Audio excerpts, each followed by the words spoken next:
نحمده ونصلي ونسلم على رسوله الكريم أما بعد فأعوذ بالله من الشيطان الرجيم بسم الله الرحمن الرحيم وما يضل به إلا الفاسقين الذين ينقضون عهد الله من بعد ميثاقه ويقطعون ما أمر الله به أن يوصل ويفسدون في الأرض أولئك هم الخاسرون صدق الله العلي العظيم.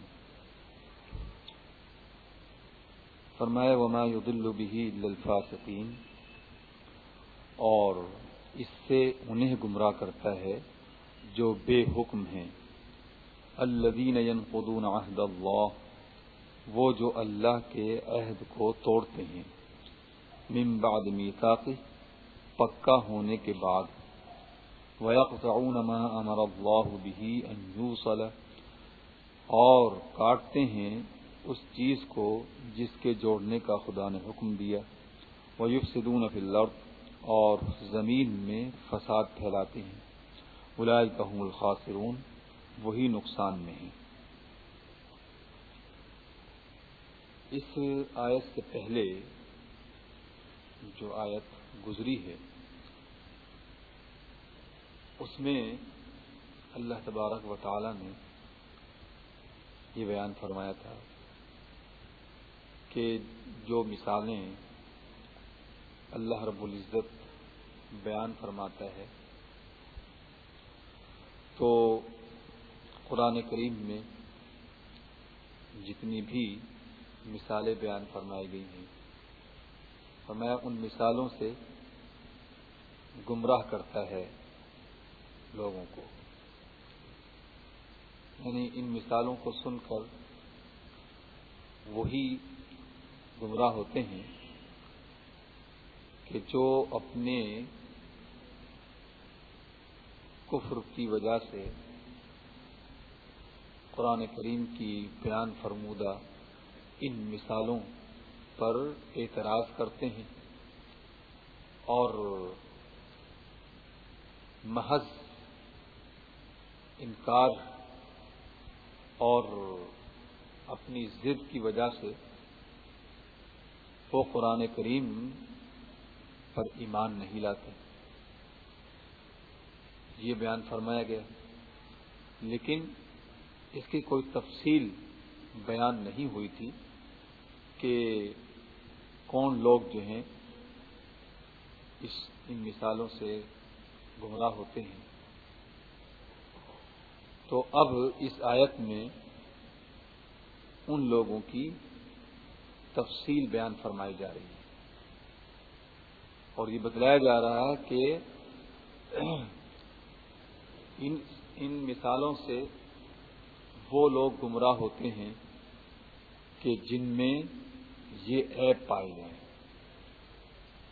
اب ان لوگوں کے عیبوں کا ذکر ہو رہا ہے کہ جو قرآن سے ہدایت نہیں پا سکتے، قرآن سے نفع نہیں اٹھا سکتے. تو گمراہ لوگوں کی جب تفصیل بیان ہو جائے گی اور ان کے عیبوں کا جب تذکرہ ہو جائے گا تو اس سے یہ بھی معلوم ہو جائے گا کہ ہدایت کون پاتے ہیں. تو اب یہاں اس آیت میں ان ہدایت نہ پانے والوں یعنی گمراہ ہو جانے والوں کا ذکر ہے اور اس کی تفصیل ہے اور ان کے عیبوں کا ذکر ہے. اور وہ اس طرح سے کہ 4 باتیں بیان فرمائی ہیں گمراہ ہونے والوں کی.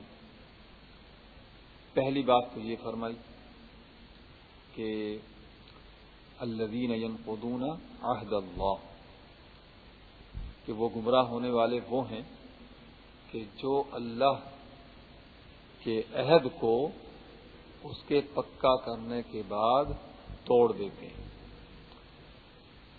اس عہد سے مراد یا تو وہ عہد ہے کہ جو روز الست عالم ارواح میں اللہ رب العزت نے لیا تھا، یا اس عہد سے وہ عہد مراد ہے جو اسلام قبول کرنے کے وقت کیا تھا، یا اس سے وہ عہد مراد ہے کہ جو بیعت کرنے والا اپنے مرشد سے بیعت کرتے وقت استقامت کا عہد کرتا ہے؟ تو یہ سارے عہد اس میں شامل ہیں۔ تو پہلا عیب تو یہ ہوا گمراہ لوگوں کا کہ اللہ سے عہد کیے ہوئے کو وہ توڑ دیتے ہیں۔ تو ایک ہے عہد اور ایک ہے وعدہ اور ایک ہے میثاق، ان تینوں میں جو ہے تھوڑا سا فرق۔ وعدہ تو یہ ہوتا ہے کہ کسی کو بھلائی کا اور خیر کا امیدوار بنانا اور اس کے ادا کرنے کے لیے کوئی بظاہر انتظام نہ کرنا۔ مثال کے طور سے آپ سے کوئی یہ کہہ دے کہ وہ آپ کو فلاں چیز دے گا، تو اس کو پورا کرنے کے لیے کوئی بظاہر انتظام اور انصرام نہیں کیا، تو یہ ایک وعدہ ہو گیا۔ اور دوسرا ہے عہد۔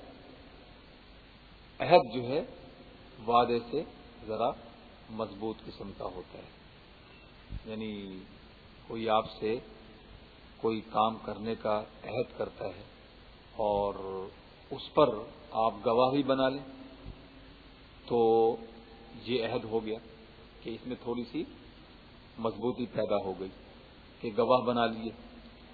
اور اس کے بعد آتا ہے نمبر میثاق کا۔ میثاق جو ہے سب سے مضبوط قسم کا عہد و پیمان ہوتا ہے کہ گواہ بھی بنا لیے، تحریر بھی کر لیا اور تحریر کو رجسٹری بھی کرا لی، تو یہ میثاق کہلاتا ہے کہ جس میں سب سے اہم جو ہے مضبوطی کا اہتمام کیا جائے۔ تو وعدہ ہو یا عہد یا میثاق، بہرحال اس کی خلاف ورزی کرنا جو ہے یہ بہت بڑا جرم ہے۔ اب جس قسم کا عہد و پیمان کر انسان توڑے گا وہ جرم ویسا ہی ہوگا۔ تو سب سے اہم اور سب سے مضبوط جو ہے میثاق تھا کہ یوم الست میں عالم ارواح میں سب نے اللہ سے مضبوط قسم کا جو ہے وہ عہد کیا تھا، تو وہ عہد توڑنا اور دنیا میں آ کر پھر جو ہے اسی رب کا انکار کر بیٹھنا اور اس پر ایمان نہ لانا، یہ کفر ہے۔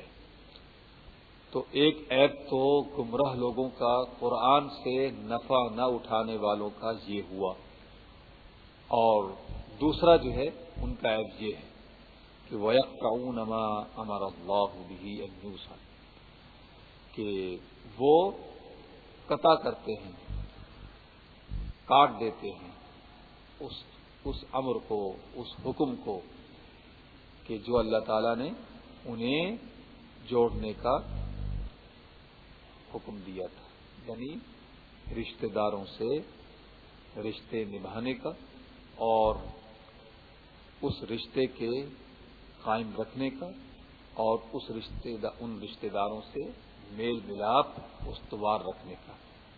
تو یہ گمراہ لوگ جو ہے وہ اس قسم کے امر کو اور اللہ کے اس حکم کو بالکل جو ہے وہ نظر انداز کر دیتے ہیں اور صلہ رحمی کو بالکل منقطع کر دیتے ہیں۔ تو یہ بھی جو ہے عیب ہے ان گمراہ لوگوں کا جو قرآن کریم سے مستفید نہیں ہو سکتے، کسی قسم کا فائدہ نہیں اٹھا سکتے۔ اور ان کا ایک عیب یہ بھی بیان ہوا کہ وہ حرام کا ارتکاب کر کے زمین میں فساد مچاتے ہیں۔ وَيُفْسِدُونَ فِي الْأَرْضِ، یہ ان کا عیب اس آیت کے اس حصے میں بیان ہوا کہ وہ ناحق جو ہے فساد مچاتے ہیں اور حرام چیزوں پر عمل درآمد کر کے حرام باتوں پر اور حرام امور پر عمل کر کر وہ زمین کو فساد سے بالکل بھر دیتے ہیں، ہر طرف جو ہے شر اور فساد برپا کرتے رہتے ہیں۔ تو یہ بھی جو ہے وہ لوگ ہیں کہ جو قرآن سے ہدایت نہیں پا سکتے، اور یہ ان کا اپنا قصور ہے۔ اور ظاہر ہے کہ ان کا سب سے بڑا عیب یہ بھی ہے کہ وہ اپنے رب، اپنے پیدا کرنے والے کا انکار، توحید پر ایمان نہ لانا، رسالت و نبوت کو تسلیم نہ کرنا، اس پر یقین نہ رکھنا، یہ بھی ان کا ایک عیب ہے۔ تو اب تک جو ہے انہوں نے ان تمام عیوب کا ارتکاب کیا، تو پھر وہ کیسے جو ہے قرآن سے مستفید ہو سکتے ہیں، کیسے جو ہے وہ قرآن سے فائدہ اٹھا سکتے ہیں۔ اور اس آیت سے یہ بھی معلوم ہوا کہ قرآن پڑھنے سے، صرف قرآن پڑھنے سے ایمان حاصل نہیں ہو سکتا ہے، اور جب تک کہ حقیقت ایمان حاصل نہ ہو۔ حقیقت ایمان کیا ہے؟ تو یہ بھی یاد رکھنے کی بات ہے۔ حقیقت ایمان ہے اللہ اور اس کے رسول کی محبت۔ جب تک یہ حاصل نہ ہو، اور یہ بھی اللہ کے فضل ہی سے حاصل ہو سکتی ہے، اللہ کا فضل ہو جائے تو یہ چیز نصیب ہو سکتی ہے، ورنہ نہیں ہو سکتی ہے۔ تو ایمان جو ہے وہ اس چیز کا نام ہے، اور ایمان ہی دراصل بیج ہے اور تخم ہے۔ اور قرآن جو ہے، یوں سمجھ لیجئے کہ قرآن جو ہے وہ بارش کا پانی ہے۔ تو زمین میں جیسا بیج ہوگا تو اس پانی سے ویسا ہی درخت اگے گا۔ تو قرآن کی مثال اور قرآن اپنے فیض پہنچانے میں ایسے ہی ہے جیسا کہ بارش کا پانی ہر جگہ پہنچتا ہے، لیکن یہ بیج جیسا ہوگا ویسا ہی اگتا ہے۔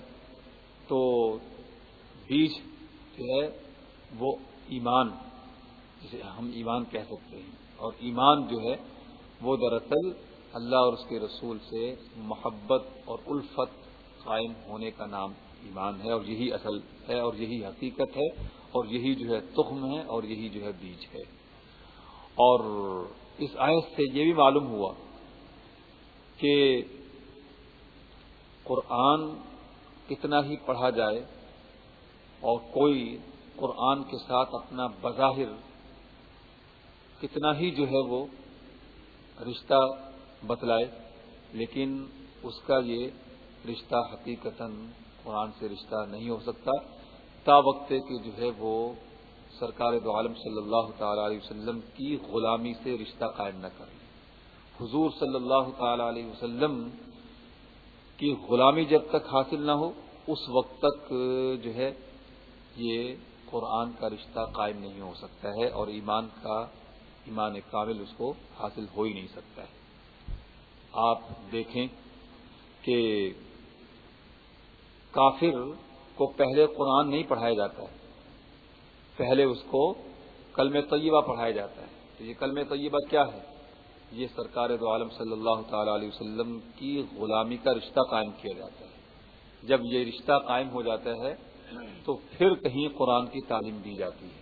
تو پتہ چلا کہ صرف اور صرف قرآن پڑھانے سے ایمان حاصل نہیں ہو جاتا، اور قرآن سے رشتہ قائم نہیں ہو جاتا، قرآن کے نازل کرنے والے سے تعلق قائم نہیں ہو جاتا، اور قرآن جس پر نازل ہوا ہے یعنی صاحب قرآن جناب محمد رسول اللہ صلی اللہ تعالی علیہ وسلم سے اس وقت تک رشتہ قائم نہیں ہوتا ہے، بلکہ یوں کہیے کہ قرآن کے نازل کرنے والے، قرآن کے بذات خود قرآن سے، اور قرآن جس پر نازل ہوا، ان تمام سے رشتہ اس وقت تک استوار نہیں ہو سکتا ہے تا وقت کہ سرکار دو عالم صلی اللہ تعالی علیہ وسلم کی غلامی کا طوق اس کی گردن میں نہیں پڑ جاتا۔ اسی غلامی کے توق کو ڈالنے کا نام ہے کلمہ طیبہ کا پڑھنا اور پڑھانا اور اس کو جو ہے مان لینا۔ جب کلمہ طیبہ پڑھنے والا اس کو مان لیتا ہے تو پھر ان تمام سے جو ہے وہ رشتہ قائم ہو جاتا ہے۔